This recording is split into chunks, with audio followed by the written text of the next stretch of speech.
Dito sa Papa Dudut Stories, ikaw ay hindi nag-iisa.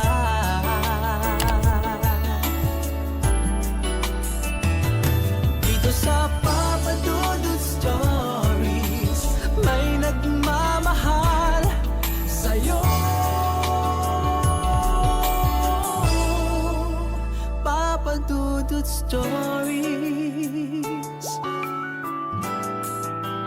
Papa Dudut Papa Dudut. Sa lahat po ng mga nakatutok ngayon, huwag pong kalimutan mag-like, mag-share at mag-subscribe. Maraming salamat po sa inyong lahat.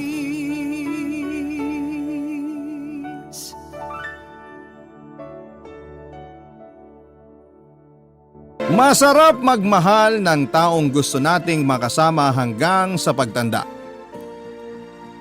Pero kung meron naman tayong masasaktan, ay mag-iiwan lamang ito ng marka na habang buhay nating daladala. Ikaw kabarangay, naranasan mo na bang ipagpalit ng taong minahal mo ng sobra? Dear Papa Dudut, magandang araw po sa inyo at sa lahat ng inyong mga tagapakinig. Ako nga pala si Jojo, 39 years old, isang OFW sa Dubai. Isa po ako sa mga solid listeners ng inyong programa. Nagpapasalamat po ako sa Barangay Love Stories dahil kahit papaano po ay napapawi nito ang kalungkutan at pangungulila ko sa Dubai. Lalo na netong nakaraang taon kung kailan meron akong matinding pinagdaanan. Madalas po akong nakikinig sa mga kwento ninyo sa Spotify at minsan naman ay sa online. Taga-Oriental Mindoro po ang pamilya ko, Papa Dudut. Pero noong nag-college na, nagpa-Maynila na po ako. At doon na rin nanirahan.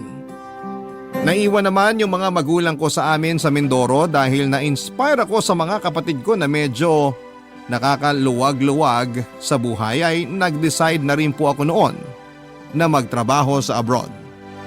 24 years old pa lamang ako noong sumabak ako sa pagiging OFW. Tungkol naman sa buhay pag-ibig ko ay nakakatatlong serious relationships na po ako. Yung una kong girlfriend ay na-meet ko noong high school at tumagal yon ng 3 taon. Yung ikalawa naman ay na-meet ko noong mag-work na ako sa Maynila at tumagal po yon ng 6 na taon. Yung ikatlo ay na-meet ko naman sa Dubai at tumagal ng 7 taon ng relasyon naming dalawa. Kung napapansin po ninyo ay matagal yung mga naging relasyon ko sa kanilang tatlo. Kapag nasa isang relasyon kasi ako ay hindi na ako tumitingin pa sa ibang babae para maiwasan yung cheating na sobrang nakakasira sa isang relasyon. Hindi rin po ako basta-basta pumapasok sa relasyon kapag hindi ako sigurado sa isang babae. Pag nagmahal ako ay ibinibigay ko ang lahat, Papa Dudut.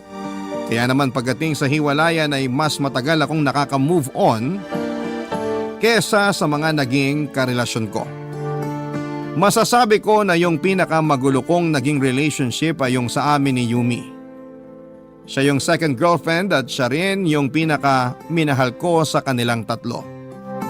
Office mate ko si Yumi sa unang trabahong pinasukan ko sa Maynila. 2 taon ang tanda niya sa akin, 21 ako tapos ay 23 naman siya. Masayahin siyang tao kaya hindi naging mahirap para sa akin na magustuhan siya. At ganito naman nagsimula yung pagiging malapit namin sa isa't isa.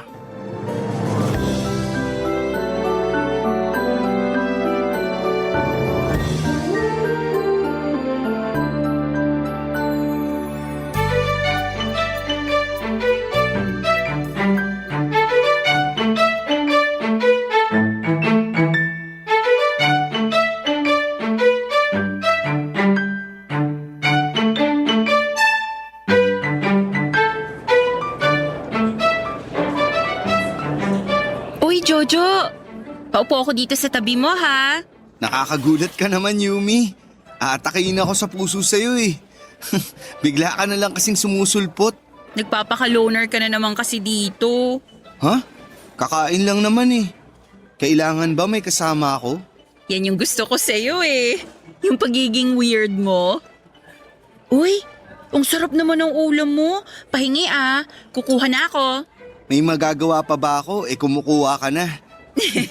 Sige, tikman mo rin tong ulam ko para fair. Eto oh, kuha ka. Wow, salamat.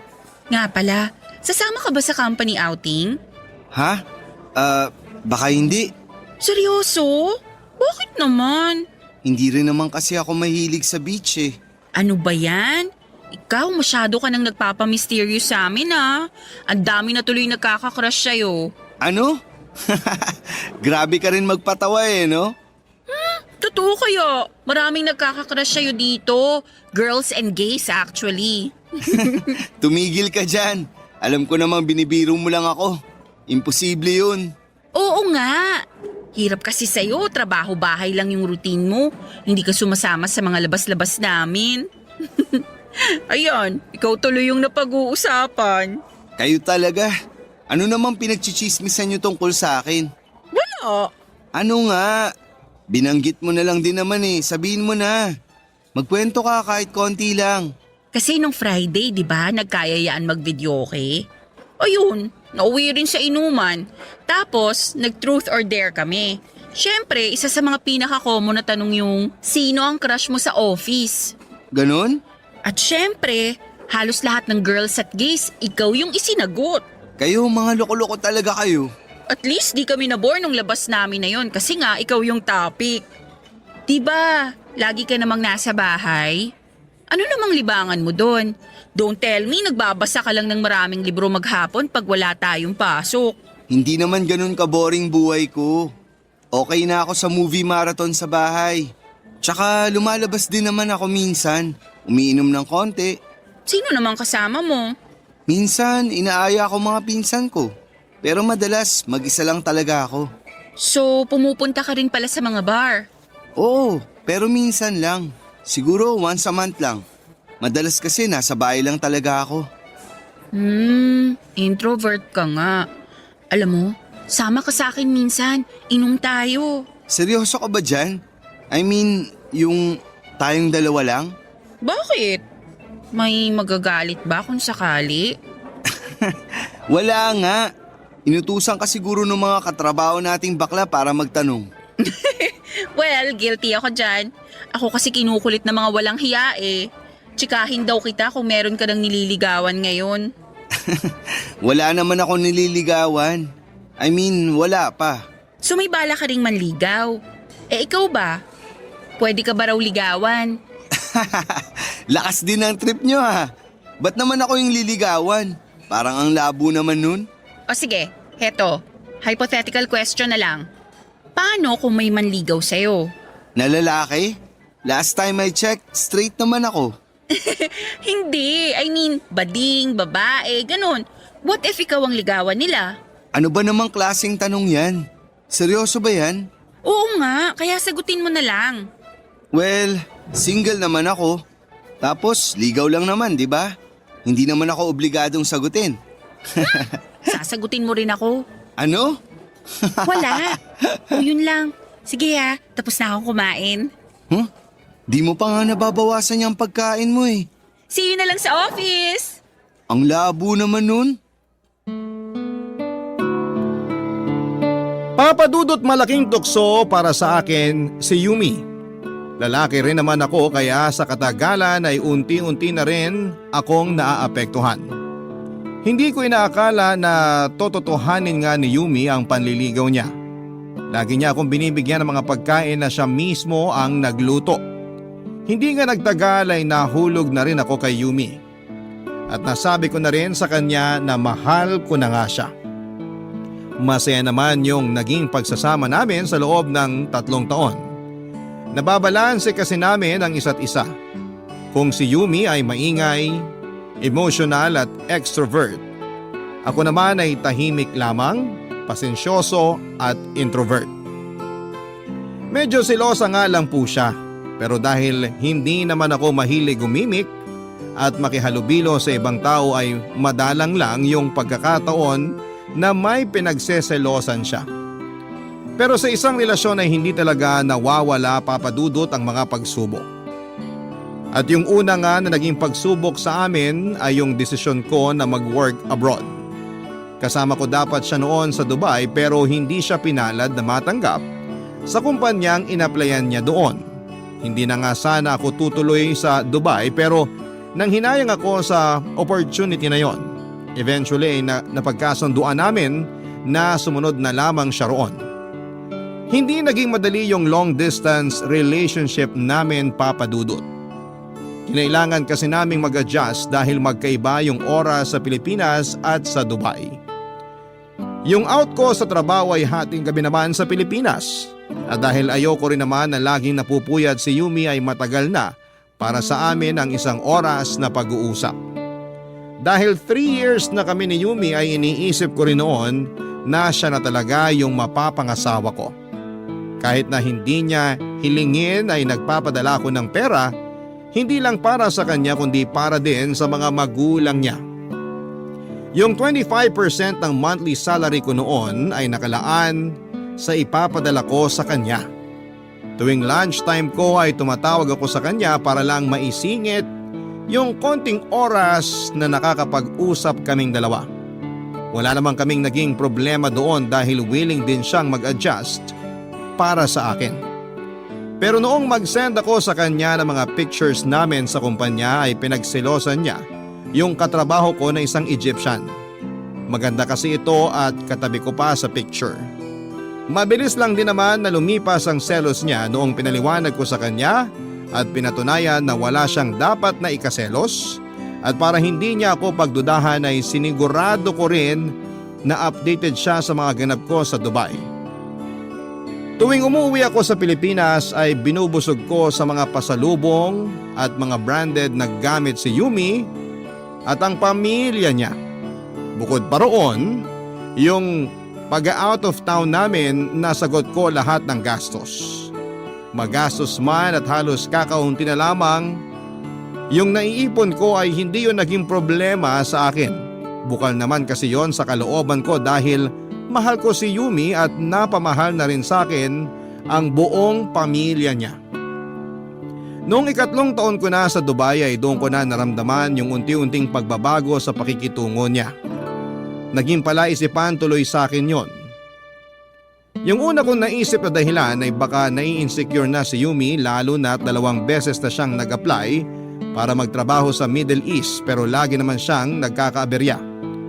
Yung una ay may hindi siya naihabol na papeles at yung isa naman ay nagkasakit siya at na-late sa final interview kaya may iba nang pinaboran. Sinubukan ko naman siyang tanungin tungkol sa napapansin kong pakikitungo niya sa akin pero lagi siyang walang ganang sumagot at malamig na malamig lagi ang pakikitungo niya. Doon ko na naisip na baka may iba na siyang nagugustuhan sa Maynila. Hanggang sa nag-decide akong umuwi ng Pilipinas para sa 6th anniversary namin ni Yumi, Papa Dudut.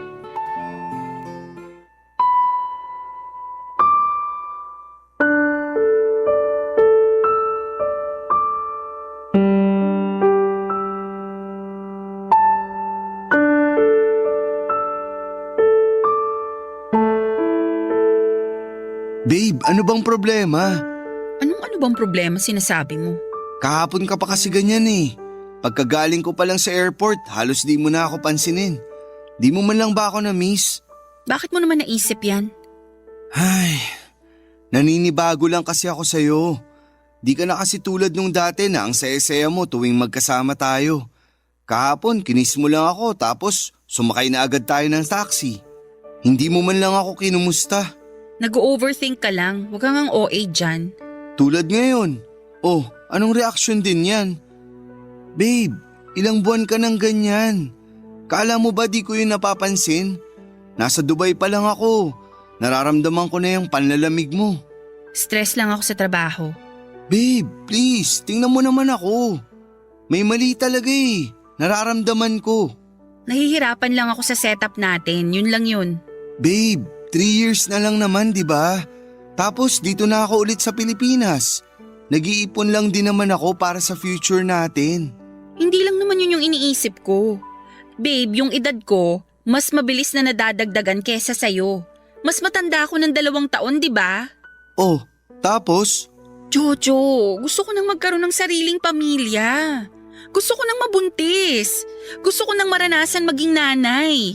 Babe, naiintindihan naman kita. Pero hindi pa tayo handa. Hindi biro yung pagkakaroon ng anak.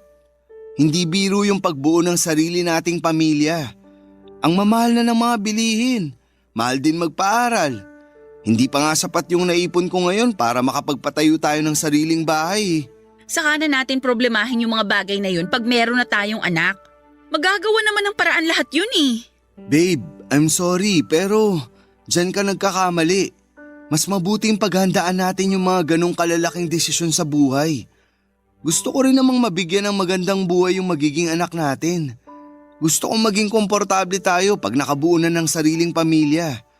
Ayoko kasi lagi na lang tayong mamomroblema sa pera. Kaya hanggat may pagkakataon pang makaipon, gagawin ko yun. Hindi mo naman kasi ako nagigets eh. Tumatanda na ako. Ako na lang yung hindi pa kasal at walang anak sa mga kaibigan ko. Kapag nagkikita-kita kami, hindi ako nakaka-relate kapag tungkol sa anak na yung pinag-uusapan nila. Mukha akong kawawa. Yung iba sa kanila mas bata pa sa akin. Ay, huwag ka na lang magpa-apekto sa mga ganun. Darating din tayo dyan. 3 years na lang oh. Habang tumatanda ako, mas lalo rin ako mahihirapang magbuntis. Delikado yun para sa akin at para sa bata. Ayoko rin naman na isa lang yung magiging anak natin. Kahit 2 man lang sana. Babe, si Mama, 30 years old na nung ipinagbuntis si Kuya. 40 na siya nung ipinanganak niya ako. Eh ayoko naman ng ganon. Gusto ko magpang-abot pa rin ang edad namin ng magiging anak ko. Gusto ko yung nakaka-relate pa ako sa mga kwento niya. Ayoko mapagkamalang lola kapag magkasama kami. Pati mga auntie ko kinukulit na ako. 6 years na raw tayo pero hindi pa rin tayo nagpapakasal. Babe, please naman. Masyado ka lang nagpapadala sa mga sinasabi ng iba. Mag-focus ka sa kung anong meron tayo ngayon. Ako yung magiging asawa mo, hindi sila. Tayo yung bubuo ng pamilya. Kaya yung mga magiging desisyon natin, hindi na dapat nakabase sa mga sinasabi o sasabihin nila. So paano yun? Magkaiba tayo ng gusto? Sino sa atin na mag-a-adjust? Ha? Malamang ako pa rin. Ako na lang lagi. Ay, sige. Imbis na 3 years pa ako sa Dubai, 2 years na lang ako doon. Okay na ba yon? 2 years pa rin yun. 2 years na lang. Please naman, pumayag ka na. Pag-iisipan ko.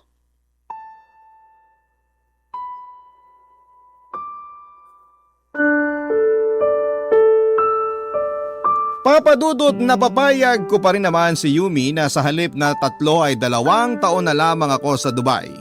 Pagkatapos noon ay mag-i-stay na ako sa Pilipinas para magpakasal kami at bumuo ng sariling pamilya. Hindi naging madali para sa akin ang desisyon na yon dahil nangihinayang ako sa mga kaganapan sa buhay ko. Isa pa sanang taon ay makakaipon ako ng mas malaking halaga sa Dubai. Yung 1 taon ko kasing sweldo roon ay 3 taon na yung katumbas sa Pilipinas. Kaya gano'n na lamang ang panghihinayang ko. Gusto ko lang naman na maging praktikal noon, Papadudot, at hindi ko gustong pairalin ang emosyon ko dahil sa aming dalawa ni Yumi, ako yung tatayong haligi ng pamilya at ako yung magpo-provide para sa amin. Natuto na po kasi ako sa naging relasyon ng mga magulang ni Yumi. Batid ko naman noon yung kwento nila. Nagtanan lang kasi sila noon. Sa first 2 years ng pagsasama nila ay puno po yun ng sweetness at hindi pa gaanong dama yung hirap ng buhay. Pero sa katagalan, unti-unti rin namang nabuwag yung magandang samahan dahil sa problema sa pera at sa pambababae ng tatay ni Yumi.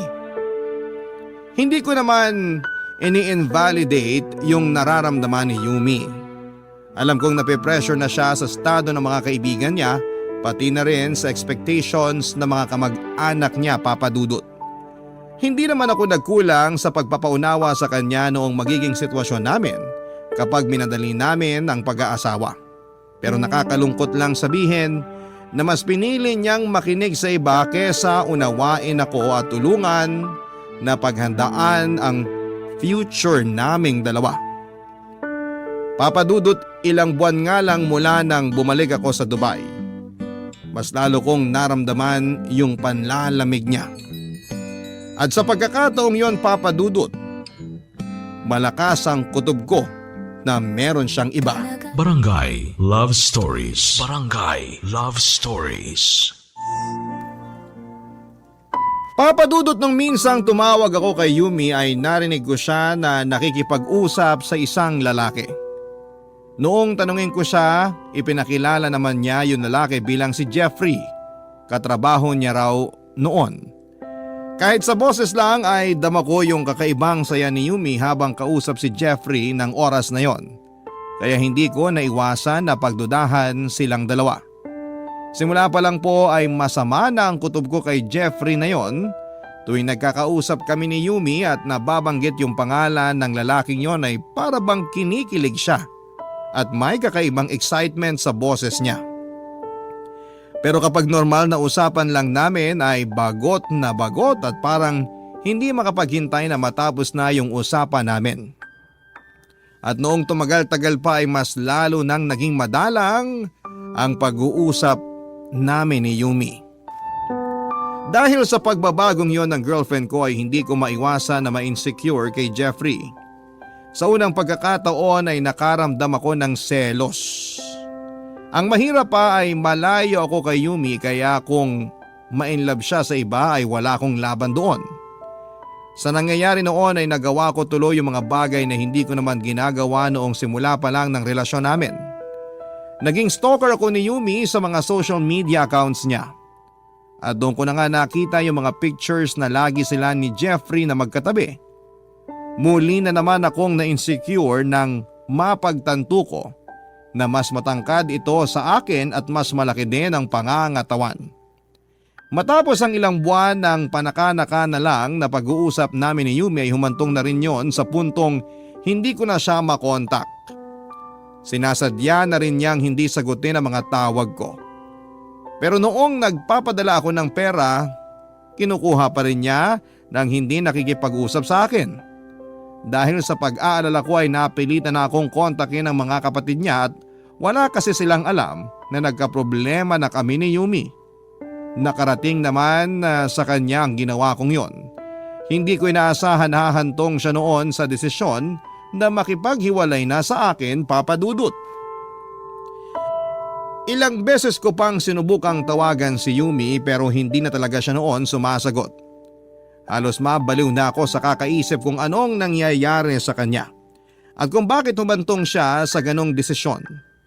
Noong 3 buwan na lamang ang kailangan kong hintayin bago umuwi sa Pilipinas, ay tinis ko na lamang yung matinding lungkot at pag-aalala. Doon na rin po ako nag-decide na pagka-uwi ko ay magpo-propose na ako sa kanya at ayusin ang relasyon naming dalawa. Handa na rin ako noon na ibigay yung matagal na niyang hinihiling na bumuo kami ng sariling pamilya.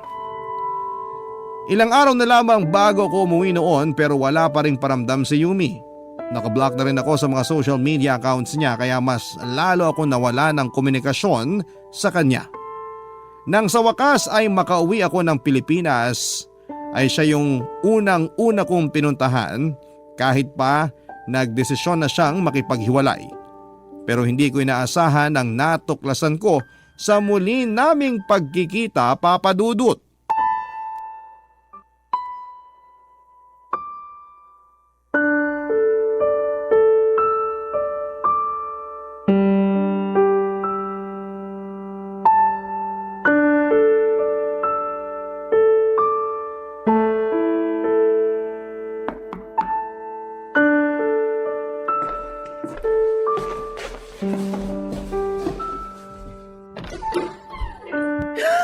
Jojo, anong ginagawa mo rito?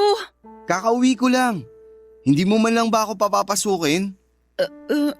Sige, pasok ka.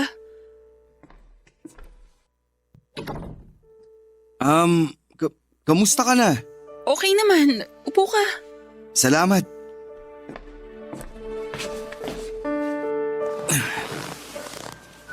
Ano ba nangyari sa atin?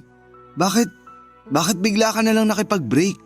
Sorry, may mga nangyari lang talaga na hindi ko kontrolado. Tulad ng ano? Sabihin mo naman sa akin kasi halos mabaliw na ako sa kakaisip kung ano ba yung nagawa ko. Kung ano bang kasalanan ko. Tulad nito. Bakit parang tumaba ka at medyo lumaki yung tiyan mo? Buntis ako. Magpo 4 months na. Ano? I'm sorry. Kaya ka ba nakipag-iwalay sa akin dahil nabuntis ka ng ibang lalaki? Oo. Sino? Huwag mong sabihin na yung Jeffrey na yun yung nakabuntis sa'yo. Siya ang ama ng dinadala ko. Anong kagaguhan to, Yumi? Sinasabi ko na nga ba eh. Jojo! Huwag mo namang suntukin yung sofa. Kabibili ko lang yan. Talagang mas inalala mo pa tong sofa kaysa sa nararamdaman ko ngayon? Nakakagago yung ginawa nyo. Paano mo yung nagawa sa akin? I'm sorry. Nadala lang ako. Anong nadala? Paanong nadala? I'm sorry. Hindi ko naman yun sinasadya. Nadala lang ako sa pinapakita sa akin ni Jeffrey nung time na yun. Hindi ka kasi makapaghintay eh. Tapos pinagmukha mo pa akong tanga. Buong akala ko, sobrang busy mo rito kaya halos di mo na ako kausapin. Yun pala, busy ka sa ibang lalaki. I'm sorry. Nagkamali ako. Iniwan na niya ako. Ayaw niyang panagutan yung nangyari sa amin. Kaya sobrang pinagsisisihan ko lahat yun. I'm sorry. Sorry talaga. Ano? Ayaw kang panagutan? Siraulo pala talaga yun eh. Sa bagay, itsura pa lang halatang halata na. Akala ko mahal niya ako. Akala ko papanagutan niya ako pero hindi. Iniwan niya ako. Hayop talaga yung lalaking yun. Pumasok lang siya sa relasyon natin para manggulo. Tapos ikaw, pumayag ka naman. Ni hindi mo man lang siya kinilala ng lubusan bago mo pinatulan. Patawarin mo ako, Jojo. Jojo, mahal pa rin kita, please. Please, sana matanggap mo pa rin ako kahit na ganito yung nangyari. At ano? Gusto mo akuin ko yung bunga ng kalandian mo? Hindi pa ako ganun katanga. Ginusto mo yan eh. Nagpakasaya ka rin sa kanya. Kaya panindigan mo rin yung nagawa mong pagkakamali. Please naman, no. Patawarin mo ako. Ang kapal naman ng mukha mo para hingin sa akin yan. Tapos na tayo, di ba? Tinapos mo na. Minsan mo akong pinagmukhang tanga. Hindi na mauulit yun. Jojo, sandali! Jojo! Sa totoo lang, Papa Dudut, bago ako umuwi sa Pilipinas ay hinanda ko na rin noon ang sarili ko sa posibilidad na may ibang ang lalaki si Yumi. Nakahanda rin sana ako na ipaglaban siya at agawin sa sino mang makakarelasyon niya. Pero nung nalaman kong buntis siya ay ganon kabilis na napalitan ng galit ang kagustuhan kong magkabalikan pa kaming dalawa. Halos mabaliw ako noon sa sakit na nararamdaman ko. Yung buong bakasyon ko sa Pilipinas ay nauwi lang sa pagmumukmok sa kwarto at matinding kalungkutan. Alalang-alala naman sa akin ang mga pamilya ko at noong nakarating sa kanila ang mga nangyari ay lalo silang nag-worry. Laking pasasalamat ko na lamang na meron pa rin naman akong malakas na support system ng mga sandaling yon para kahit papaano ay gumaan ang kalooban ko. Nag-decide ako na bumalik na sa Dubai matapos magbakasyon. Inisip ko na lamang na mas mapapadali ang pag-move on ko kapag malayo na ulit ako kay Yumi. Aminado naman ako na mahal ko pa rin siya noon kaya hindi naging madali ang kalimutan na lamang siya at burahin sa buhay ko. Pero natakot din ako na baka bigla na lamang akong magpadala sa emosyon at maisipang akuin na lamang yung sanggol na ipinagbubuntis niya. Sa awa ng Diyos ay naka-move on na rin naman ako matapos ang isang buong taon na nagtatrabaho ako sa Dubai. Malaking tulong din na nakilala ko itong si Marie. Tulad ko ay isang OFW din siya, Papa Dudut. Nakilala ko siya sa isang party na napuntahan ko. Hindi ko naman inakala na makakahanap ako noon ng isang karamay sa katauhan niya.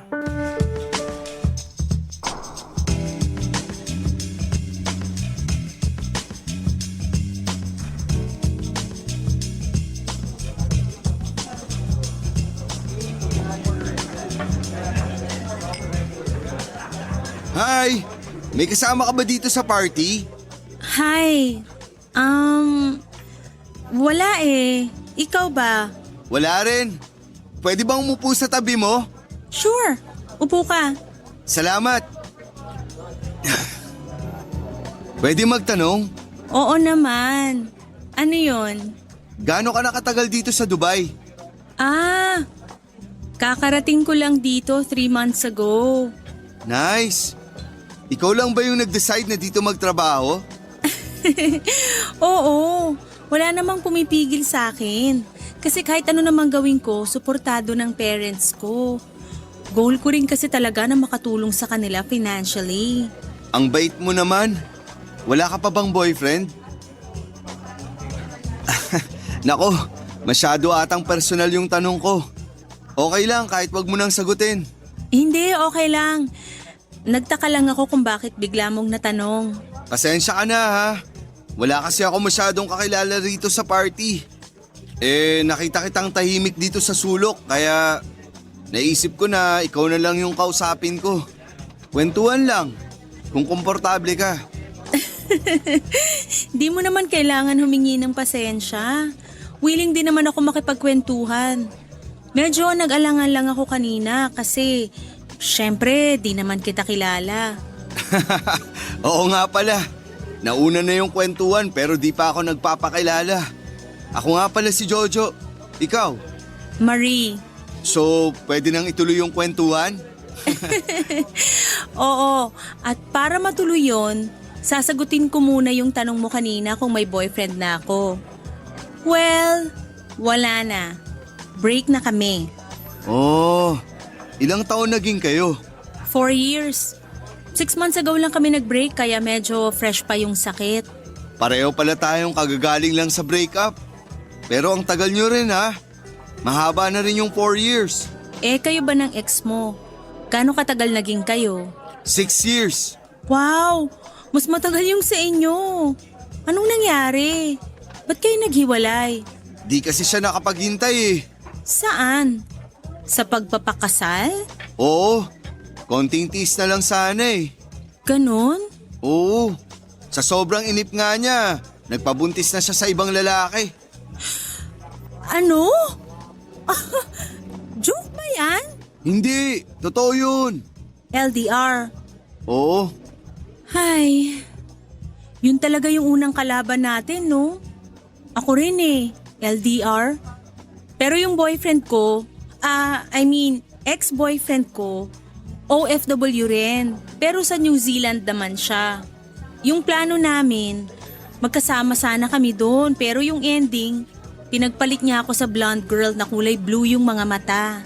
alam mo, naniniwala ako na kung mahal ka talaga ng isang tao, kahit na ano pa yung tuksong dumating, hindi ka niya ipagpapalit kahit na kanino. At hindi na rin niya ilalagay ang sarili niya sa mga sitwasyong alam niyang matutukso lang siya. Ouch! Ang sakit naman yan. So ibig sabihin di niya talaga ako mahal? Sorry real talk lang. Mas masakit pa yata yung sinabi mo kaysa dun sa iniisip kong dahilan. Iniisip ko na lang kasi na mababaw lang talaga siya kaya pinagpalit niya ako sa mas sexy at mas maganda kaysa sa akin. Walang mas. Ang ganda mo kaya. Sus! Bolero. Uy, hindi real talk din yun. Sa unang gabi pa lang ng pagkakakilala namin ni Maria ay nag-click po kami kaagad, Papa Dudut. Hindi ko alam kung dala lang ba yon ng edad o ng maturity. Pero iba yung kilig na naramdaman ko pagkatapos ng gabing yon. Mas kalmado, mas malalim, iba sa kilig na naramdaman ko noon kay Yumi na intense at nakakapagod. Sa ilang oras lang nang nagkausap kami ay pakiramdam ko ay nahanap ko na yung taong kamatch ko talaga sa maraming bagay. Pareho kaming praktikal at pareho kaming naniniwala na ang pagpapakasal at pagpapamilya ay ginagawa lang kapag pareho ng handa ang magkarelasyon.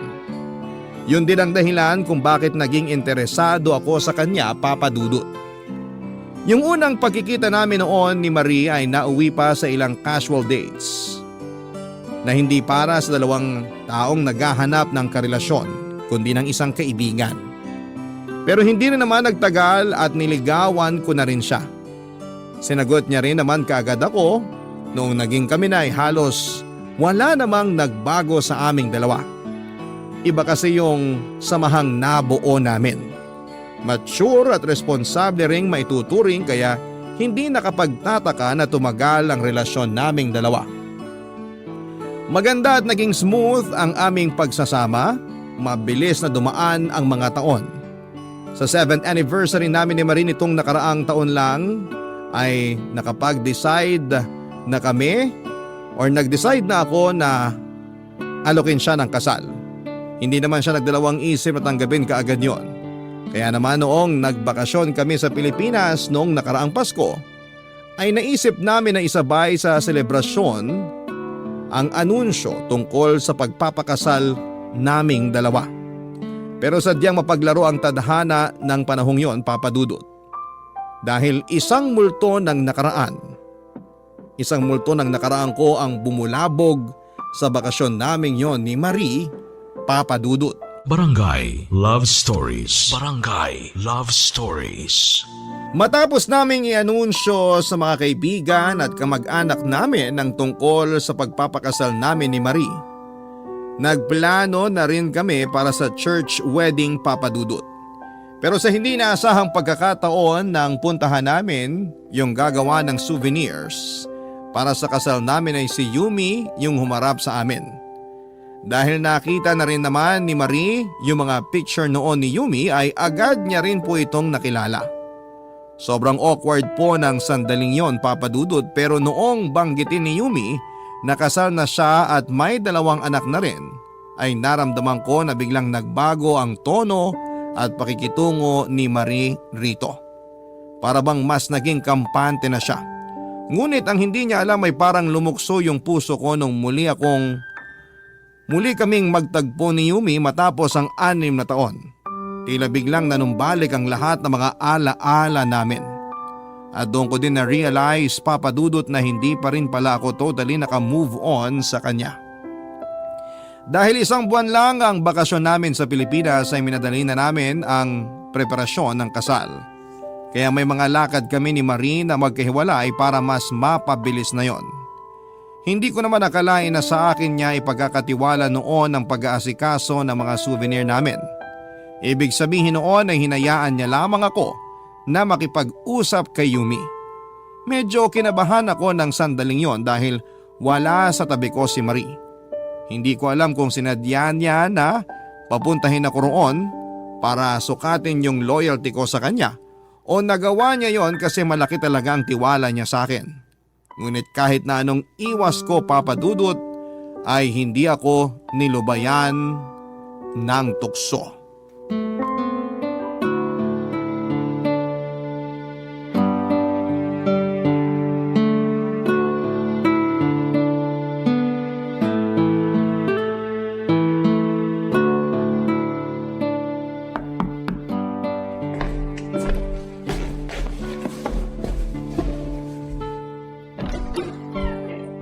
Hi Jojo!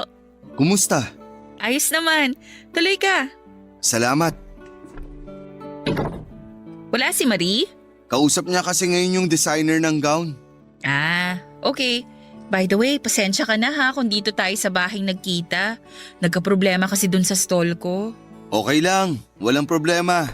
Nga pala, ito yung samples ng mga potted plants for soup. Hala! Naku, sorry.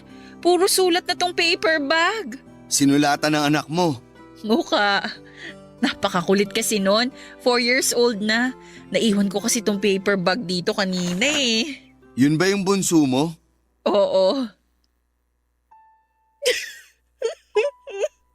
Sorry. Shh! Okay lang yan. Huwag mo nang alalahanin. Sorry, Jojo. Sobrang dami ko lang kasing problema nitong mga nakaraan. Gusto mo bang magkwento? Makikinig ako. Naku, wag na. Nakakahiya. Hindi naman tayo nag-meet para pag-usapan yung mga problema ko. Okay lang yan. Hayaan mo na muna yung souvenirs. Wala rin naman akong ibang lakad ngayon. Tsaka nararamdaman ko rin kailangan mo ng kausap. Salamat. Nakipaghiwalay na kasi sa akin si Lemuel 5 months ago. Nasa akin yung 2 bata. Sobrang hirap kasi wala akong katuwang. 2 days after natin magkita sa stall ko, napaalis naman ako ron. Hindi na kasi ako nakakabayad ng renta. Teka, hindi ka sinusuportahan ng asawa mo? Kahit hiwalay na kayo, suportahan niya sana yung anak niyong 2. Nag-aabot siya dun sa bunso dahil yun ang anak niya. Pero syempre, di ba? Yung panganay ko, iba naman yung tatay. Sa tuition pa lang nun, hirap na ako. Ito lang naman yung pinagkakakitaan ko ngayon. Yung Lemuel, gano'n na ba kayo katagal nun? 4 na taon na rin. Akala ko pa naman, porket natanggap niya na may anak na ako, magiging okay na ang lahat.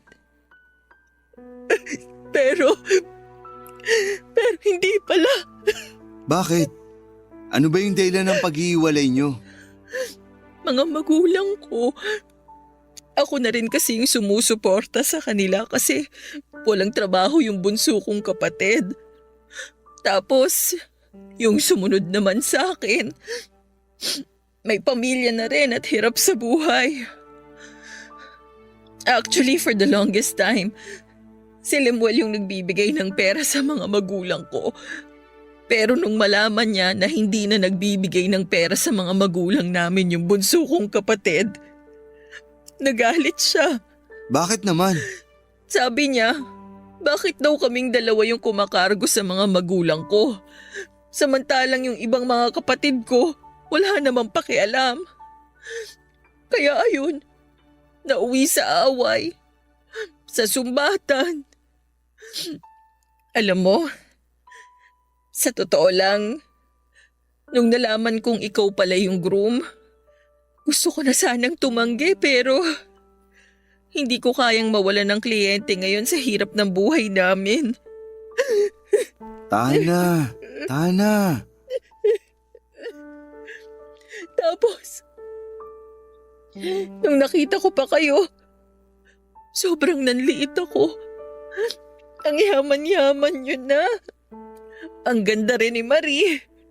Samantalang ako, losyang na. Wala pang pera. Ay, hindi totoo yan. Ano ka ba? Ang ganda mo pa rin kaya. Sadya lang talaga na marami kang problema ngayon at marami kang mas kailangang unahin kaysa sa sarili mo. Di gaya noon na magaan lang lahat para sa'yo. Nagsisisi ako na nasidayang ko kung anong meron tayo dati. I'm sorry. Ako sana ngayon yung nasa posisyon ni Marie. Pero nagpakatanga ako. Huwag mo nang isipin yun. Kakahiwalay ko lang sa asawa ko tapos ikaw naman yung ikakasal. Ang sakit eh. Pero buti na lang at napatawad mo na rin ako. Matagal na kitang napatawad. Salamat. Hindi ka pa rin talaga nagbabago. Ikaw pa rin yung Jojo na nakilala ko.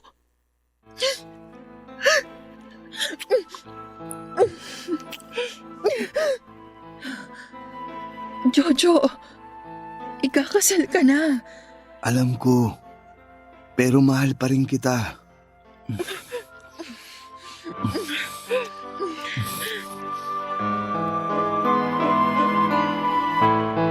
Papadudu, tuluyan na nga pong may nangyari sa amin ni Yumi. Halo-halo po yung naramdaman ko matapos mahimasmasan sa mga nagawa ko. Halos lamunin ako ng guilt dahil sa ginawa kong pagtataksil kay Marie. Pero matapos din ang mga nangyari ay doon ko na-realize na si Yumi pa rin talaga ang mahal ko. Hindi ko alam kung anong gagawin ko ng panahon na yon. Kaka-announce lang namin sa mga kakilala at mga kamag-anak na ikakasal na kami ni Marie. 1 linggo na lang at babalik na rin kami sa Dubai. Hindi ko alam kung itatago ko ba noon kay Marie yung mga nangyari o mas mabuti kong makikipaghiwalay na lamang ako sa kanya para bigyan ng chance ang pagmamahalan namin ni Yumi. Naroon yung pagtatalo sa isip ko noong pagpili sa pagitan ng isang mapayapang, kontento at stress-free na future ko kasama si Marie o yung siguradong magulo at komplikadong buhay kapiling ang first true love ko na si Yumi. Ang mas malala pa ay hindi lang isang beses na may nangyari sa amin ni Yumi dahil nasundan pa yon nang nasundan ng makailang beses. At sa bawat sandali na nagtataksil kami ni Marie, kay Marie ay pabigat ng pabigat ang nararamdaman ko kasama si Yumi. Kaya bago pa matuloy ang kasal namin ni Marie ay inarap ko na yung pinakamahirap na desisyong ginawa ko sa tanang buhay ko, Papa Dudut.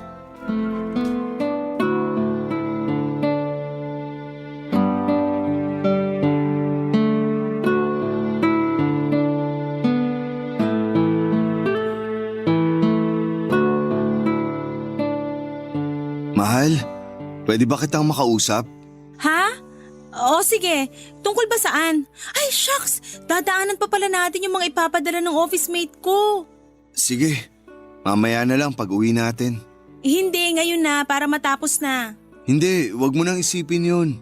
Mamaya na lang. Bakit, mahal? Mukhang seryoso yan ah. Mamaya na lang. Ngayon na nga, para tapos na. Ano ba kasi yung pag-uusapan natin? Mukhang importante yan ah. Pakiramdam ko kasi parang hindi pa ako handang magpakasal. Ano? Marie, I'm sorry. Seryoso ka? Paano di pa handa? Bakit? Alam ko masyado na tayong maraming inaasikaso. Jojo, alam na ng lahat na ikakasal tayo. Ayun na nga eh. Baka kinakabahan ka lang. Hindi eh. Hindi lang to simpleng kaba. Okay, so ano bang problema? Sabihin mo sa akin. Marie, may nangyari sa amin ni Yumi. Ano? Anong ibig mo sabihin may nangyari? May nangyari sa amin. Nagduho kami. Paano nangyari yon? Magmaliwanag ka, paano nangyari yon? Patawarin mo ako. Hindi, itutuloy natin yung kasal. Kakalimutan mo yung nangyari sa inyo at itutuloy natin yung kasal. Hindi tayo mapapahiya sa mga tao, hindi pwede. Pero hindi lang isang beses namin yung ginawa. Marami. Tumahimik ka. Ano, ikukwento mo pa sa akin kung paano nyo ginawa? Kung kailan nyo ginawa? Kung gaano katagal at kung anong posisyon? I'm sorry. Ang hina mo! Napakabobo mo! Patawarin mo ako, please. Paano kita papatawarin eh ginago niyo ako? 7 years, Jojo! Pinaabot mo pa ng 7 years yung relasyon natin! Nag-propose ka pa ng kasal sa akin tapos yun pala, isang kalabit lang ng ex mo, bibigay ka na! Napakahayop mo naman! Patawarin mo ako. Alam ko naman na hindi dapat ako nagpadala sa tukso. At sinayang ko yung tiwalang ibinigay mo. Buti naman alam mo yan. Pero wala ka pa rin konsensya. Hindi mo man lang naisip lahat ng hirap ko, ng effort ko para sa kasal natin na hindi naman pala matutuloy dahil sa kababuyan yun ng babaeng yon. Sorry talaga. Alam mo kung ano yung mas masakit? Malaking sampal sa akin na mas pinili mo pa yung ganong klase ng babae kesa sa akin na nagpakatino para sa'yo. Pinagpalit mo ako sa babaeng niloko ka noon. Pinagpalit mo ako sa babaeng may 2 anak na magkaiba ang tatay. Kaya nga ayoko na sanang umarap sa kanya nang di ka kasama kasi baka kung ano lang yung mangyari. Pero ikaw naman yung may gusto nun, di ba? Wow, ang galing mo namang mag-isip. Ipagpatuloy mo yan. Grabe ka. Sa sinabi mo parang kasalanan ko pa na nagpatukso ka. Kung matino kang tao, kahit maghubad pa siya sa harap mo ng ilang beses, wala kang gagawin at irerespeto mo yung relasyon natin. Alam ko namang mali yung ginawa ko. I'm sorry. Alam mo naman palang mali eh, pero ginawa mo pa rin. Isa lang ibig sabihin nun, ginusto mo rin yon. Sa pananalita mo parang di ka man lang nagsisisi. Ganun mo ba talaga siya kamahal? Patawarin mo ako. Tingin mo ganun lang kadali yon? Hinding-hindi kita mapapatawad. Pero sige, ibibigay ko yung gusto nyo. Walang kasal na magaganap. Magsama kayo ng ex mo na patapon ng buhay. Papanoorin ko na lang na bumagsak yung buhay nyo dahil dyan sa pagiging marupok mo at sa kalandian niya. Hihintayin ko na lang na karma na yung maghiganti sa inyo. Ngayon, lumayas ka sa harapan ko. Ayoko nang makita yung pagmumukha mo.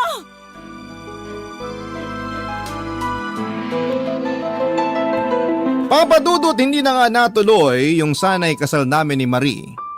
Sinubukan ko pa rin humingi ng tawad sa kanya pero nauunawaan ko rin naman na hindi niya talaga kayang ibigay sa akin yon. Sa ngayon po ay 5 months na kaming nagsasama ni Yumi nang dahil din sa ginawa ko ay wala na akong mukhang maiharap sa mga kamag-anak at mga kakilala namin. Higit sa lahat ay hindi ko madala at maiharap sa kanila si Yumi dahil alam kong huhusgahan lamang nila ito at hindi pakikitunguhan ng tama. Kaya sa ngayon ay para kaming nagtatagong dalawa. Nangupahan kami sa isang maliit na apartment at inako ko yung responsibilidad ng pagiging ama sa mga anak ni Yumi. At mukhang nagdilang anghel naman si Marie sa mga sinabi niya dahil 2 months ago lang ay kinailangang operahan sa puso ng nanay ni Yumi. Dahil wala rin naman silang sapat na pera, sinagot ko lahat ng gastos bilang tulong na rin sa kanila. Balak pa sana naming magtayo ng negosyo noong una at maglaan ng budget para sa annulment nila ng asawa niya. Pero dahil nga po sa nangyaring gastos, halos kalahati ng naipon ko sa pagtatrabaho sa Dubai ay nagastos na namin. Doon ko nga na-realize kung gaano lang talaga kabilis maubos ang pera dito sa Pilipinas. Lalo na kung may trahedyang dumating. Mahirap kasing kitain yung sinlaki ng sinasahod ko noon sa Dubai kung hindi magkakaroon ng magandang negosyo. May mga sandali na napapaisip ako kung tama nga ba ang naging desisyon ko, Papa Dudut. Na-realize ko rin kasi nitong nakaraan lang na kung tutuusin ay 2 taong ko lang talagang nakasama si Yumi dahil mas matagal kaming naging LDR. Samantalang si Marie ay talagang nakasama ko sa Dubai at nakilala na namin ng mabuti ang isa't isa. Kaya umabot na rin ang 7 taon ng relasyon namin. Hindi ko tuloy maiwasang ikumpara si Yumi. Sa araw-araw kasing magkasama kami ay napapansin ko na hindi talaga compatible ang ugali naming dalawa. Pero dahil tumanda na rin ako ay napagod na rin po ako, Papa Dudut. Kaya tinanggap ko na lamang ang lahat. Mahal ko rin naman si Yumi at siya yung pinili kong makasama kaya iiwasan ko na lamang na mag-isip ng kung ano-ano. Sa ngayon ay pinandigan ko na lamang po ang naging desisyon ko at hinarap lahat ng consequences na mga nagawa ko. Hanggang dito na lamang po ang aking kwento. Maraming salamat po sa Barangay LS dahil nabigyan ng pagkakataon na ma-share ang kwento ng buhay at pag-ibig ko. Sana po ay kapulutan po ito ng aral ng ating mga tagapakinig. Maraming salamat po and more power sa Barangay Love Stories at sa programa ninyo sa Barangay LS. Ang inyo pong kapuso at kabarangay forever, Jojo. Ang buhay ay mahiwaga, laging may lungkot at saya.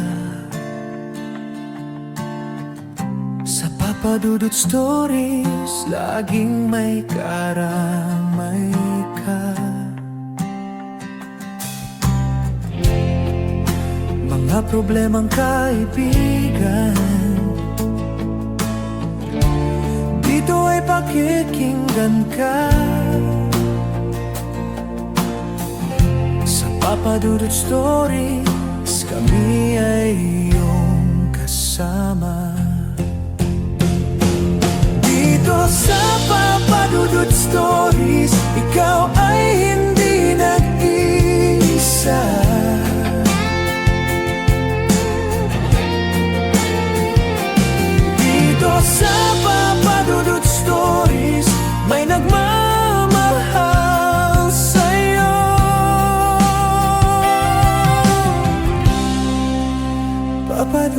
Papadudod Stories.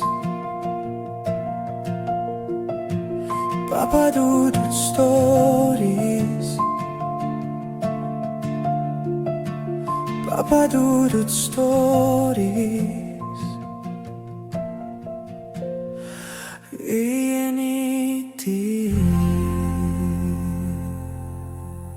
Dito sa Papadudod Stories, ikaw ay hindi nag-iisa.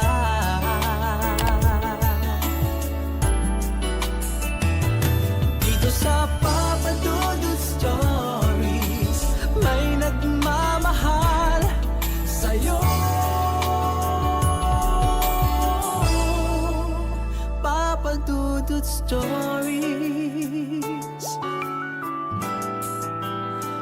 Dear Papa Dudut, sa lahat po ng mga nakatutok ngayon, huwag pong kalimutan mag-like, mag-share at mag-subscribe. Maraming salamat po sa inyong lahat.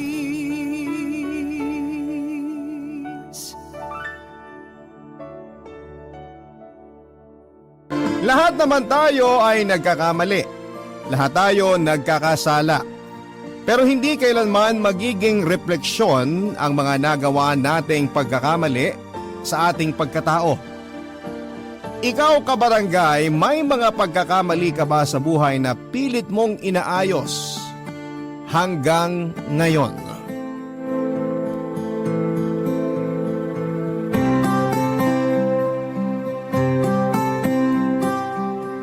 Dear Papa Dudut, Betty ang pangalan ko, 45 years old at hindi ko masabi sa programa mo na may asawa ko. Kasi hindi naman kami kasal ni Anton. Siguro para sa iba hindi sila mahihiyang aminin na pangalawang asawa sila ng lalaking kinakasama nila.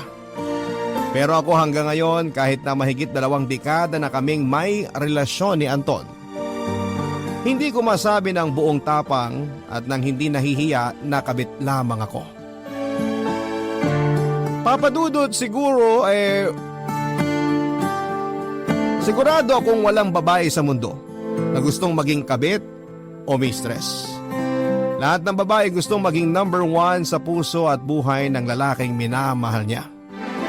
Pero may mga bagay na wala tayong kontrol kaya napupunta tayo sa mga sitwasyon na hindi natin gusto.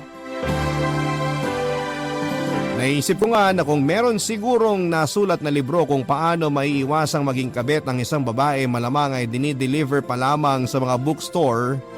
Yung libro ay nakabang na ako sa labas ng mall para bumili.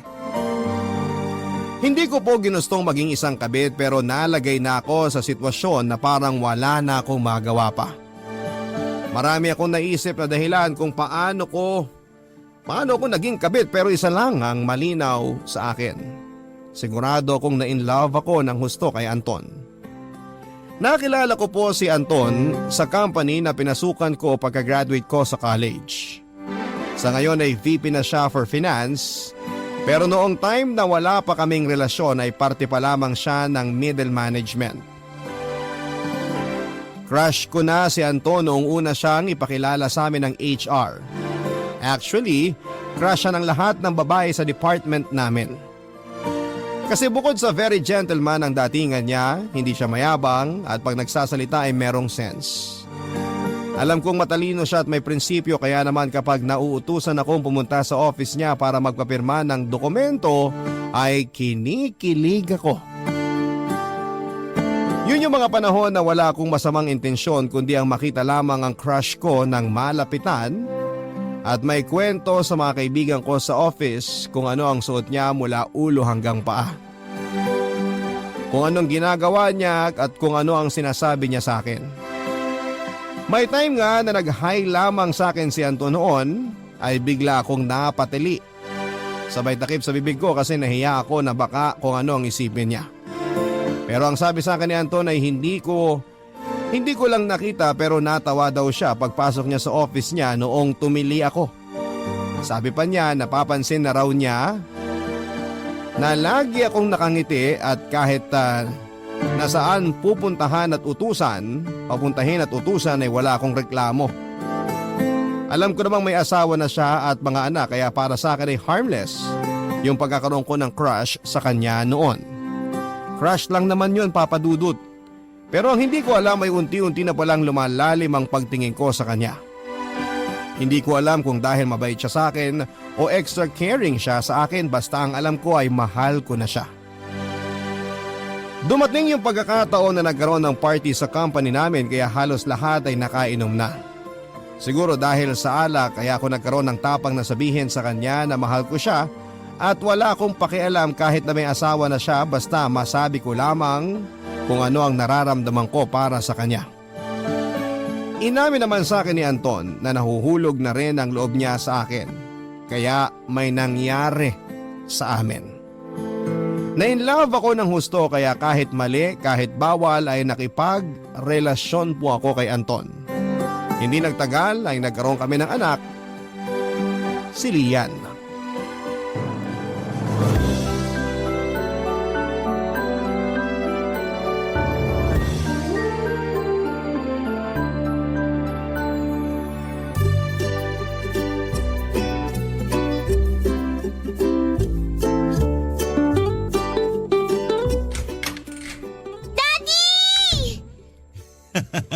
Wow! Ang cute naman ang suot ng prinsesa namin. Hug mo nga si Daddy. Daddy! Hug! Asan si Mami mo? Mami! Lian, hindi ba sabi ko sa'yo huwag kang sisigaw? Mami, hinag ko si Daddy kanina. Hug mo rin siya. Hug, hug! Oo nga naman. Oh, nasaan ang hug ko? Kayo talagang mag-ama oh. O sige na, group hug tayo. Wow! Nakakawala ng pagod yun ah. Teka lang, ba't nandito ka? Sabi mo bukas ka pa dito matutulog. Nag-away kayo ni Gigi? Ikaw naman? Nagpupunta lang ba ako dito pag nag-aaway kami ni Gigi? Oo, madalas. I'm sorry. Okay lang. Hindi naman ako nagre-reklamo eh. Tsaka sanay na ako maging second-class citizen. Betty, hindi ka second-class citizen. Mahal ko kayo ni Lian at lagi kong pinaparamdam sa inyong pagmamahal ko. Alam kong hindi ko kayang ibigay sa inyo ang 100% na atensyon ko. Pero hindi ko hahayaang apihin kayo ni Gigi at ang mga anak ko o kahit ng ibang tao. Alam ko naman yun eh. Kaya nga nagpapasalamat ako kasi pinanindigan mo yung pagiging tatay mo kay Lian. Nagpapasalamat din ako kasi natanggap ni Gigi si Lian at close din ang mga anak mo sa anak natin. Oo nga. And speaking of being close, kaya ako napaaga ng punta rito kasi pinabibigay ni Gigi itong invitation kay Lian. Birthday ni Tom sa Saturday. Gusto ni Tom, nandun din si Lian. Ah, oo nga pala. Sige, ipapasama ko na lang si Manang kay Lian para madala sa bahay niyo. Sigurado ako matutuwa si Lian na makita uli yung mga kuya niya. I'm sure matutuwa rin ang mga kuya niya. Si Lian lang kasi ang baby girl sa family namin. Lahat ng mga kapatid ko, puro lalaki rin ang anak. Kaya excited silang makita uli si Lian. Don't worry, ipapahatid ko sila dun sa Sabado. Betty? I'm sorry ah. O ba't ka nagsasorry? Sorry kasi hindi kita maisama sa bahay kapag may mga special occasion ng family namin. Anton, hindi mo kailangang mag-sorry. Sa dami ng kasalanan ko sa asawa mo at sa mga anak mo, sapat na sa akin na tanggap nila si Lian. Don't worry. Next weekend, labas na lang tayo ni Lian, okay? Okay. Ako yung nakikihati sa pagmamahal, ako yung bawal. Ako yung mali. Kaya naman kahit nakakarampot na atensyon lamang ang nakukuha ko kay Anton ay sinasabi ko sa sarili ko na dapat maging masaya ko.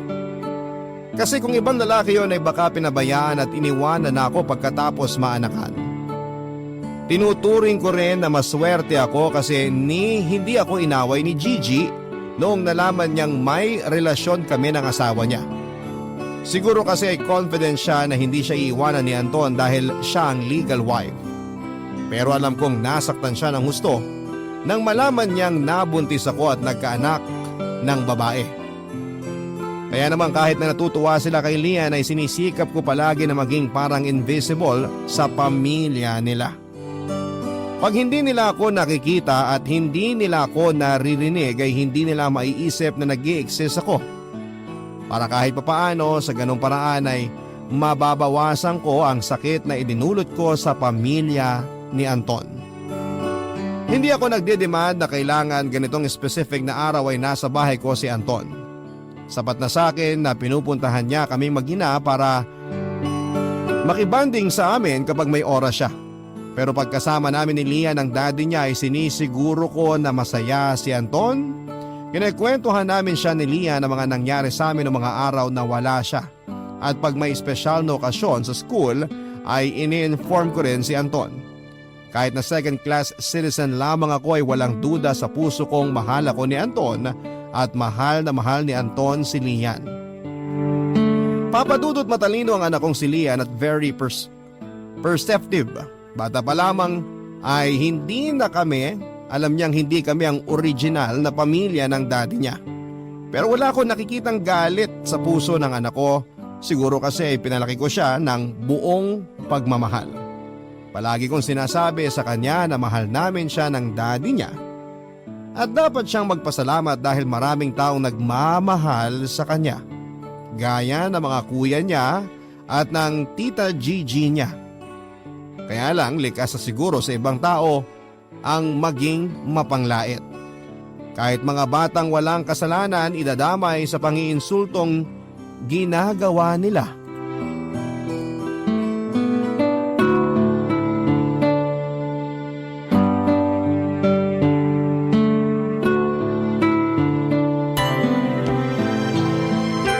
Lian! Lian! Lian! Bakit po? Patayin mo yung TV, kakausapin kita. Ano ba yan? Matatapos na yung pinapanood ko eh. Nagsumbong sa akin si Manang. Kailangan ko raw magpunta sa school nyo kasi may inaway kang kaklase. Ma, hindi ko siya inaway. Siya kaya yun ang away sa akin. Kahit na! Bakit mo pinatulan? Sobrang annoying yung guy na yon, no? Kaya sinabunutan ko. Oh my gosh! Nakipagsabunutan ka sa isang lalaki? Hindi, ma! Hindi ako nakipagsabunutan, no? Sinabunutan ko siya, pero hindi niya ako sinabunutan. Kaya niya ako isinumbong sa principal. Pero okay lang yun. He deserves it. Tsaka, at least, hindi niya ako sinaktan. At proud ka pa sa ginawa mo, ha? Eh bakit naman po hindi? Sabi niyo, dapat maging proud ako sa family natin, di ba? Pero anong ginawa niya? Nilait niya yung family natin, ma. Nilait niya si daddy. Nilait niya kayo. Tinawag niya akong anak sa labas. O hindi ba? Deserving siya sa ginawa ko sa kanya? Lian, sinabi kong maging proud ka sa pamilya mo. Pero hindi ko sinabing maging arugante ka o mapagmataas. Hindi license yon para makipag-away ka sa tuwing may maririnig kang hindi magandang sinasabi tungkol sa amin ng daddy mo. Ma, siya lang naman yung ganun sa class namin eh. Sa totoo lang, lahat ng classmates ko, asar sa kanya. Kasi nga, puro panlalait yung naririnig namin sa kanya. Ay nako, ang hirap mong paliwanagan. Lagi kang may sagot sa sinasabi ko. Ayan ang daddy mo. Isusumbong ko sa kanya yung ginawa mong kalokohan sa school. Siya nang bahala sa'yo. Ayoko nang magalit. Hi, Dad! Hi, Princess! Dad, kailan ka uuwi kina Tita Gigi? Ha? Kakarating ko lang, pinapaalis mo na ako? Sorry po, hindi ko kayo pinapaalis. Katext ko kasi si Kuya Tom. May book daw siya ng Noli Me Tangere kailangan ko po yun sa school. Sabi niya, ibibigay daw po niya sa inyo para maibigay niyo sa akin. Akala ko, ayaw mo na ako makita eh. Dad naman ang OA mo ha. Ang akala ko si Mama lang ang drama queen sa atin eh. Kayo rin pala, drama king. So, dito kayo mag-dinner? Dito kayo matutulog? Mm-hmm. Yay! Kahit itodo mo pang panguuto mo sa daddy mo, isusumbong pa rin kita. Lian, Anong ginawa mo, ha? Dad, I'm sure pag nalaman mo, magiging proud ka sa ginawa ko.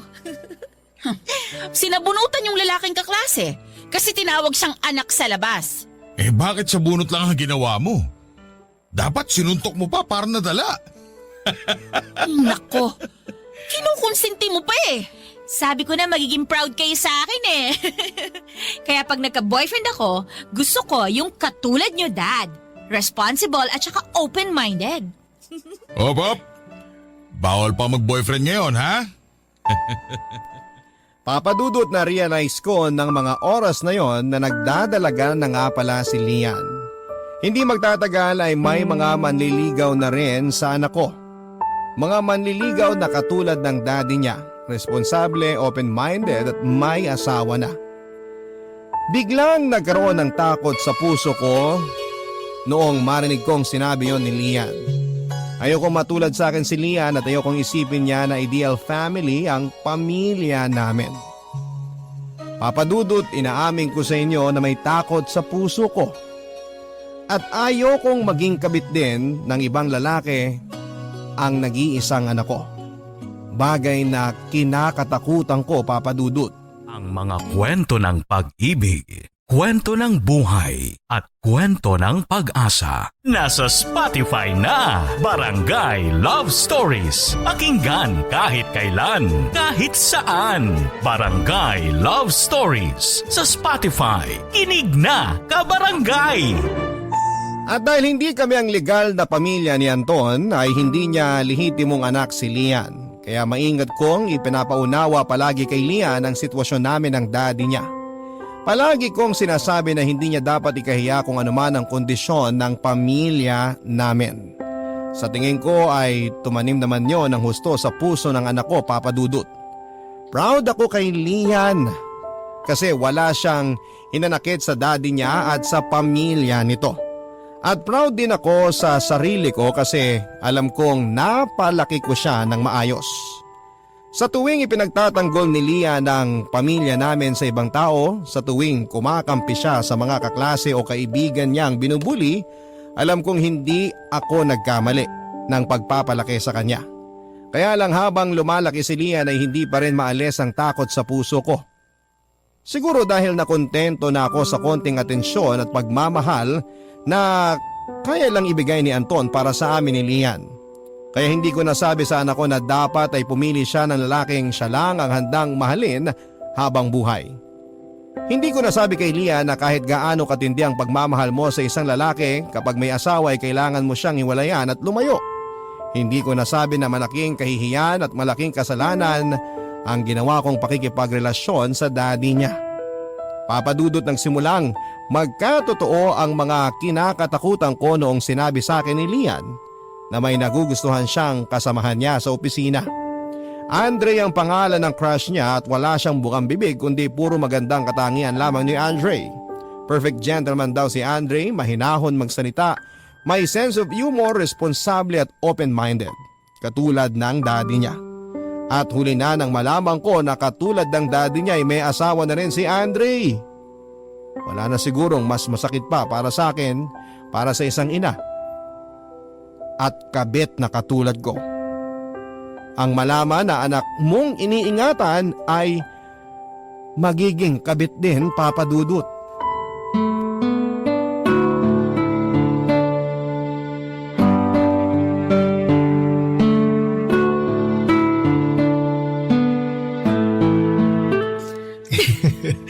Sabi ko sa'yo, nakakatawa, di ba? Hello po, tita. Hi, Ma! Oh, saan ka galing? May inasikaso lang ako sa labas. Tita, good news po. May copy na po ako ng concert ng Duran Duran dito sa Philippines noong 2008. Hindi niyo po yun napanood, di ba? Salamat, Andre. Wow ha, ang lakas ng mama ko sa'yo ha. Samantalang yung pinapa-download ko sa yung favorite movie ko, hindi mo pa nagagawa. Ito naman. Don't worry. Ita-download ko na. Ganyan ka naman eh. Tita, oh. Nagtatampo po yung anak niyo sa akin. Andre, Yes, tita. pwede bang umuwi ka na muna sa inyo? May kailangan lang akong sabihin sa anak ko. Po? Please. Okay na, sige na Andre. Bukas na lang tayo magkita sa office. Ingat ka ha. Alright. See you tomorrow. Bye. Bye. Bye po, tita. Una na po ako. Sige. Ma, ano bang nangyari? May nagawa bang kasalanan si Andre sa inyo? Si Andre wala. Ikaw meron. At ano naman po ang kasalanan ko? Lian, tinanggap ko sa bahay natin si Andre para manligaw sa'yo. Kasi sinabi mo sa akin, mabuti siyang tao. Totoo naman po yun eh. Mabuti siyang tao. At may asawa na. Pero, ganun din naman si Daddy ah. Kaya, anong masama ron? Lian! Mahal ko si Andre at mahal niya ako, Ma. Actually, mas okay pa nga si Andre kesa kay Daddy eh. Kasi hiwalay siya sa asawa niya. Kaya pag sinagot ko siya at naging kami na, isang bahay lang ang uuwian niya. Anak, hindi kita pinalaki para maging kabit lang. Ayaw niyo ako maging kabit lang. Eh bakit pumayag kayong maging kabit lang ni Daddy? Lian! Ma, sa panahon ngayon, wala nang stigma yung pagiging kabit. Ang importante, kung saan ka masaya, dun ka.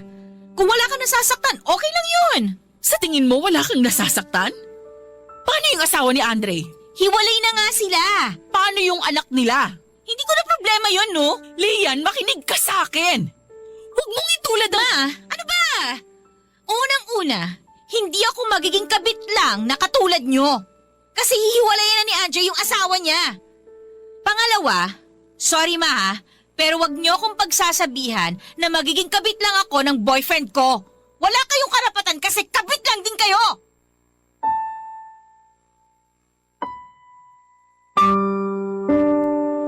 Papadudot na tulala na lamang ako sa mga sinabing yon sa akin ni Lian. Wala akong maisagot, tama siya. Nawalan ako ng karapatan na pagsabihan siya na huwag siyang makontento sa pagiging isang kabit dahil ako mismo ay kabit lamang. Papadudot sa dami ng pagkakamaling nagawa ko sa buhay, iisa lang ang alam kong nagawa ko ng tama. Ang isilang si Lian sa mundo. Dahil sa anak ko kaya ako nagkaroon ng lakas ng loob para magpatuloy sa buhay. Dahil kay Lian, nakakaya kong tiisin ang mga pang-iinsulto sa akin ng mga tao. At dahil kay Lian ay nagkaroon ako ng bagong pag-asa. Pero hindi ko alam na ang batang isinilang at pinalaki ko sa pagmamahal at pilit na iniiwas sa masaklap na kapalaran ay susunod pala sa mga iyak ako. Nasaktan ako ng husto, Papa Dudut. Parang paulit-ulit na sinasaksak ang puso ko. At wala akong magawa kundi ang umiyak dahil sa sobrang sakit. Bigla ko naalala ang mga magulang ko. Ganito rin kaya ang sakit na naramdaman nila nang ipinagtapat ko sa kanila na buntis ako. Pero ang nakabuntis sa akin ay may asawa na. Baka higit pa sa sakit na nararamdaman ko ngayon ang nararamdaman nila noon. Ako ba ang dahilan kung bakit sa tuwing bumibisita ako sa bahay nila mama at papa noon, kitang-kita ko ang lungkot sa mukha nila? Malamang ako ang dahilan, Papa Dudut.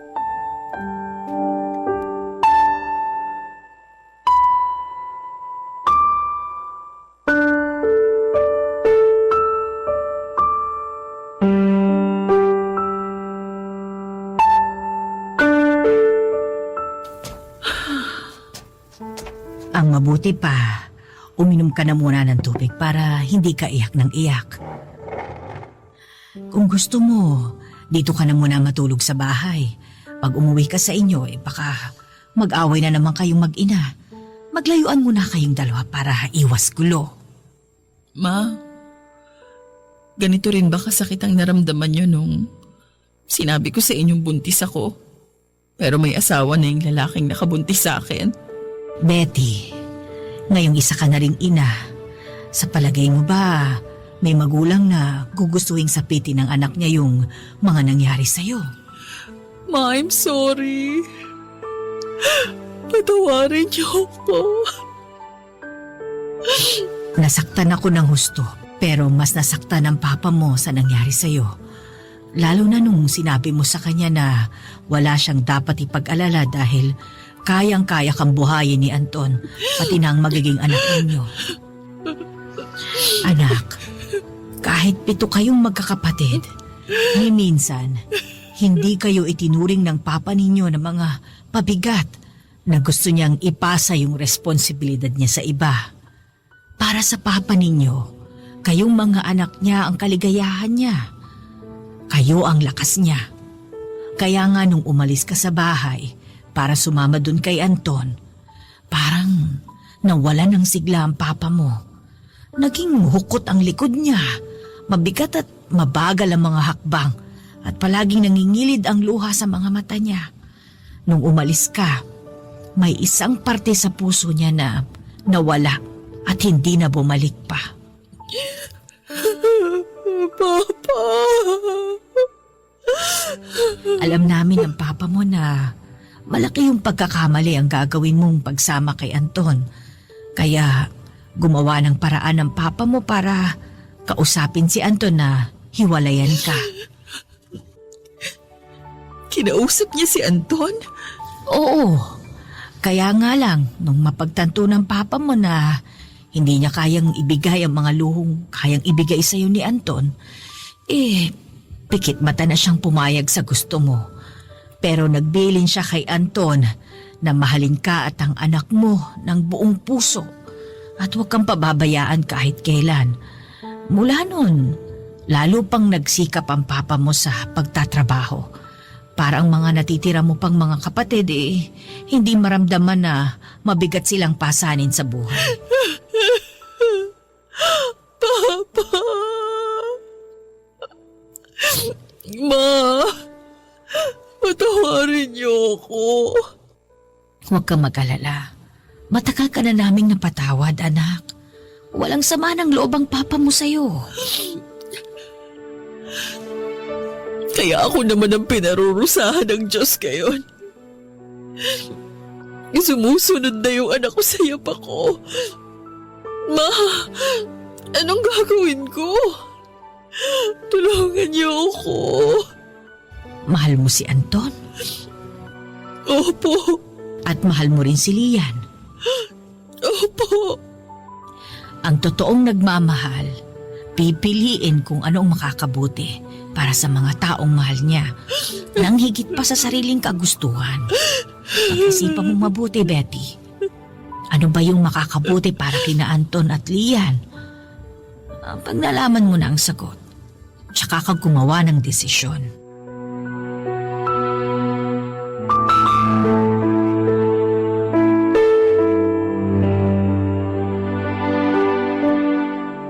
Papadudot, bukod sa mga magulang ko, sina Anton at Lian lang ang 2 taong pinakamamahal ko sa buhay. Para sa kanilang 2, handa kong gawin ang lahat kahit na buhay ko pang maging kapalit. Tama si Mama dahil ako ang taong nagmahal kina Anton at Lian. Kailangan kong piliin at gawin kung ano ang makakabuti para sa kanila nang higit pa sa sarili kong kagustuhan. Pero ano yon? Anong makakabuti para kina Anton at Lian ang dapat kong piliin at gawin? Pinag-isipan ko mabuti kung ano ang bagay na yon at nang malaman ko ang sagot ay bigla na lamang akong natakot noon, Papadudot, at naiyak. Ang mga kwento ng pag-ibig, kwento ng buhay at kwento ng pag-asa. Nasa Spotify na, Barangay Love Stories. Pakinggan kahit kailan, kahit saan. Barangay Love Stories sa Spotify. Kinig na, kabarangay! Yun. Dahil sa pagmamahal ko sa kanya at sa takot na baka iwanan niya ako ay hindi ko sinalungat ang mga desisyon niya. Maswerte ako dahil mabuti siyang tao. Lahat ng desisyon niya laging nakakabuti para sa akin. Kaya bagating sa anak ko ay hinahayaan ko rin ang anak ko ang mag-decide sa sarili niya. Iniwasan kong makialam dahil ayokong sumbatan niya ako na balang araw na hindi isang normal na pamilya ang ibinigay ko sa kanya. Pero dahil sa sinabi ni Mama, nabuksan ang puso at isipan ko sa kung ano ba talaga ang makakabuti para sa aming 3. Para mapigilan ko si Lian sa direksyon na gusto niyang tahakin ay kailangan kong mabawi ang karapatan na nawala sa akin. Ang magbigay ng payo sa kanya kung ano ang nararapat at maibalik siya sa tamang daan. Magagawa ko lamang yon kung matitigil ako sa pagiging kabit. Ibig sabihin noon ay kailangan kong iwanan si Anton at kailangan kong talikuran ang mahigit 2 dekada naming pagsasama. Masakit para sa aking iwanan na ang taong minahal ko. Walang iba kung hindi si Anton, pero alam kong makakabuti para sa kanyang hindi na mahati ang atensyon niya sa asawa niya at sa mga anak niya. Alam kong mahirap po yun, Papa Dudut, pero kailangan. Nang magkaroon ako ng pagkakataon na makausap si Anton ay nagdasal ako na bigyan ako ng lakas ng loob ng Diyos na may tama ang mga pagkakamaling nagawa ko, Papa Dudut. Nasaan nga pala si Lian? Gabi na eh. Nasa office pa rin ba siya hanggang ngayon? Nagpaalam siya sa akin kaninang umaga. Mag-overtime daw sila ng mga kasamahan niya sa office. Kasi marami silang backlog. Kailangan daw yung maihabol kasi tax season na naman. Sa bagay. Sa office din, ganun na nangyayari sa mga tao ko eh. Tapos ka nang kumain? Oo. Salamat ha. Parang special yung dinner natin ngayon ah. Lahat ng paborito ko, niluto mo. Teka, anong meron? May kailangan ka bang hingin sa akin? O pabor na gusto mong ipagawa? Sabihin mo lang, hinding-hindi kita hihindihan. Anton? Maghiwalay na tayo. Ano? Nagpapatawa ka ba? 20 years na tayong magkasama. Ngayon pa ba tayo maghihiwalay? Alam mo ba kung anong sabi sa akin ng anak mo? Balang araw, gusto niyang magkaroon ng pamilya na katulad ng pamilya natin. Ano masama ron? Masaya tayong tatlo pag magkakasama. Kahit nagtatrabaho na si Lian, we make it a point na lumabas tayo at mag-bonding at least every month. Kaya natural lang na gugustuhin niya magkaroon ng pamilya ng katulad ng sa atin. At kaya natural din na ang lalaking nagugustuhan niya ngayon, may asawa na. Ano? Sabihin mo sa anak mo, hindi pwede. Hindi ko siya pinalaki para maging kabit lang ng ibang lalaki.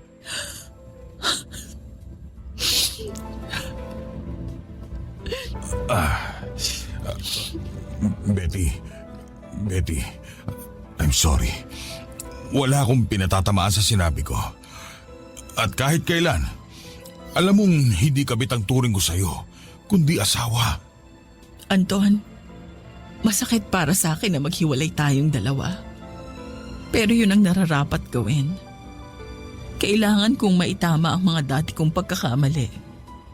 Para maitama ang pagkakamaling gustong gawin ni Lian. Hindi kita maintindihan. Anong kinalaman ng relasyon natin sa gagawin ng anak mo? Kailangan kong mapatunayan kay Lian na mali ang gagawin niyang pagpasok sa relasyon kay Andre. Mapapaniwala ko lang si Lian. Kung ang sarili niyang ina, magkakaroon ng kredibilidad na sabihin yon. Para magkaroon ako ng kredibilidad na sabihin hindi magiging maganda ang buhay niya kapag pumayag siyang maging kabit lang. Kailangan kong tumigil sa pagiging kabit. Ano? Hindi ako babayag. Sa isang iglap, itatapon mo na lang ang pinagsamahan natin. Hindi lang ikaw nagsakripisyo at nahirapan para maging successful ang relasyon natin, Betty. Malaki rin ang pinuhunan ko at hindi lang pera ang tinutukoy ko. Anton, please! Nakikiusap ako sa'yo. Para kay Lian. Gawin na natin kung ano yung tama. Hindi ako babayag! Pag umalis ka rito, huwag ka nang babalik! Dahil hindi ako makikiusap sa'yo na makipagbalikan sa akin! Papa Dudut, kahit na hindi ko alam kung saan ako pupunta, kahit na wala akong source of income, umalis ako sa bahay na mahigit 2 dekada naming tinerhan ni Anton at Lian. Masakit para sa akin gawin yon, pero yon ang kailangang mangyari. iniwan ko ng tuluyan si Anton. Bumalik ako sa bahay ni Mama at tinanggap niya ako ng buong puso. Parang nahulaan na niyang iiwan ko si Anton. Ilang araw din po akong umiiyak dahil sa paghihiwalay namin ni Anton, pero nang mapagod na ako sa kakaiyak at natanggap ang desisyong ginawa ko, para po akong nabunutan ng tinik sa dibdib. Nagkaroon ng kapayapaan ng puso ko sa mga sandaling yon at na-realize ko na tama ang naging desisyon ko. After a week ay pinuntahan ako ni Anton sa bahay ni Mama at inamon na bumalik na sa bahay namin. Mahal ko po si Anton, Papa Dudut, at gusto ko siyang makasama, pero kailangan kong manindigan para sa ikabubuti naming lahat. Kahit si Lian, pinuntahan din ako para kumbinsihin na bumalik na sa bahay namin dati.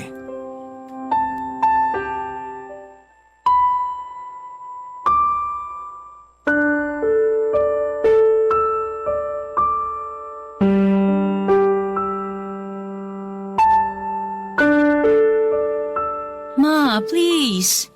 Namimiss ka na ni Daddy. Bumalik ka na sa bahay. Kung kailan naman kayo tumanda, tsaka kayo maghihiwalay. Baliwala na ba yung more than 20 years na pagsasama ninyo? Dahil pinapahalagahan ko ang 20 years na pagsasama namin, kaya nagdesisyon akong makipaghiwalay sa daddy mo, Lian. Ano? Ang labo niyo naman, Ma. Alam mo kung ano ang kwento ng buhay ko, anak. Sinabi ko sa'yo, wala kang dapat ikahiya. Pero hindi ko nasabi sa'yo, nakahiya-hiya ang ginawa ko para makabuo ng isang pamilya.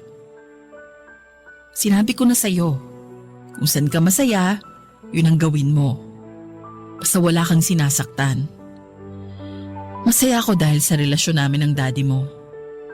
Pero napakaraming tao na kaming nasaktan at patuloy na sinasaktan. Hindi lang ang pamilya niya sa tita Gigi mo. Sinasaktan din namin ang sarili namin. Ma, kung ang wino-worry mo, yung relationship namin ni Andre, huwag kang mag-alala. Iiwan ko na siya. Huwag mo lang iwan si Daddy, please. Kung hindi si Andre, may ibang lalaking darating na magugustuhan mo, na posibleng may asawa uli. At sa susunod, baka kahit anong gawin ko, hindi na kita makukumbinsing iwan siya. I give up! Ano ba talagang gusto niyo mangyari? Gusto kong makita mo na hindi glamoroso ang maging pangalawa lang palagi sa buhay ng taong minamahal mo. Gusto kong malaman mo ang kahihiyan na idudulot nun sa'yo at sa mga taong nagmamahal sa'yo. Gusto kong maintindihan mo na may kapangyarihan kang baguhin ang buhay mo at walang kinalaman ang nakaraan ko sa pagpili ng taong makakasama mo habang buhay. Anak, gusto kong ipamukha sa mga lalaking naghahangad na maging asawa ka na karapat-dapat kang hintayin. Anak, ayokong ituring nilang basura ang isang taong itinuturing kong kayamanan.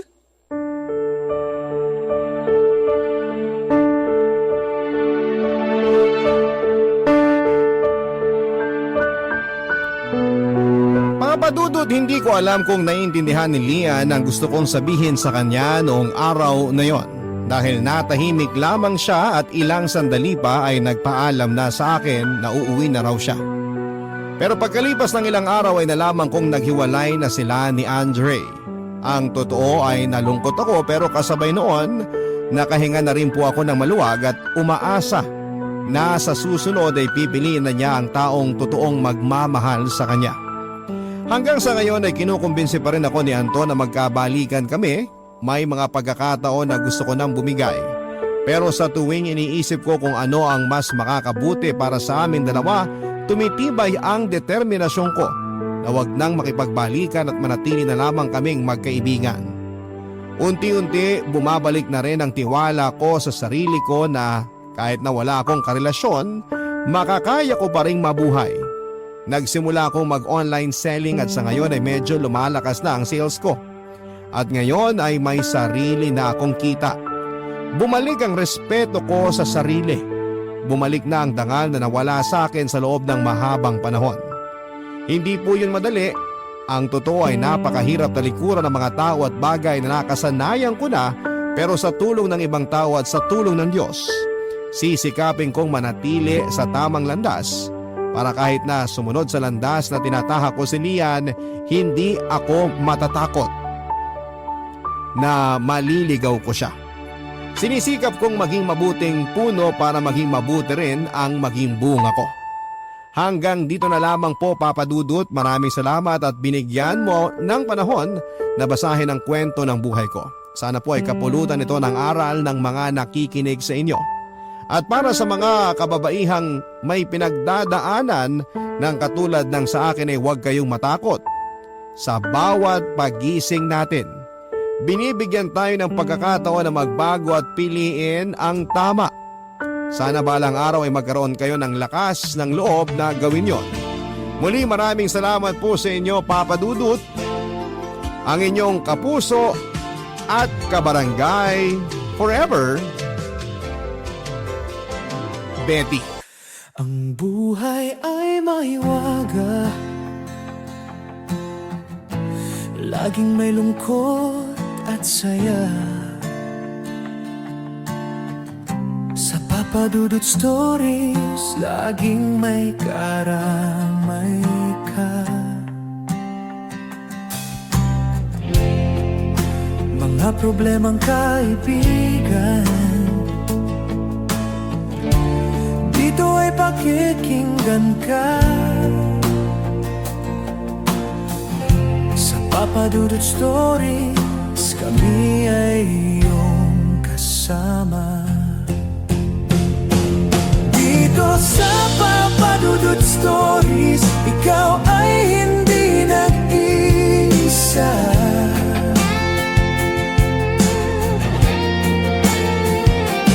Dito sa Papa Dudut Stories, may nagmamahal sa'yo.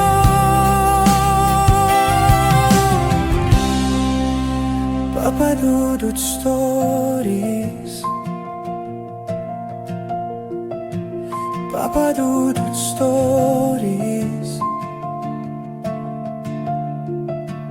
Papa Dudut Stories.